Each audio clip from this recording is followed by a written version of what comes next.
A screenshot from a Facebook page contains a derogatory term. Another chapter is coming to an end in perhaps one of the most infamous true crime cases in the past 15 years. The case of Claudine D.D. and Gypsy Rose Blanchard has gone down in American history as one of the most recognized cases of suspected Munchausen by proxy, a psychological condition that causes a caregiver to engage in attention-seeking behavior by making the person or people under their care ill or making people believe they are ill.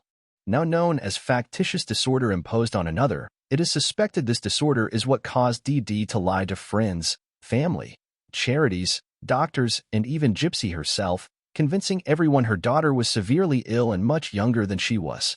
D.D. went as far as to convince Gypsy she was unable to walk, breathe, or eat normally, requiring a wheelchair, feeding tube, and oxygen. It was later proven Gypsy was capable of walking, eating, and breathing unassisted. D.D.'s medical abuse of Gypsy began when she was just 8 years old, at which time she said her daughter had been diagnosed with leukemia and muscular dystrophy and needed a wheelchair and feeding tube, among other medical accommodations. Her propensity for reporting her daughter as being sick started even earlier, when D.D. insisted Gypsy experienced sleep apnea as an infant soon after birth.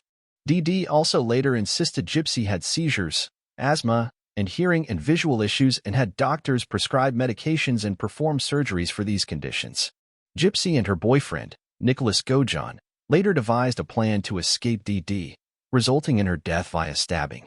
Following the murder, Gypsy was sentenced to 10 years and has since become a well-known figure, granting interviews about her life and crimes and becoming the subject of documentaries and television shows like Mommy Dead and Dearest and The Act. After serving 85% of her sentence, Gypsy, now 32, is set to be released from prison on Thursday, December 28th.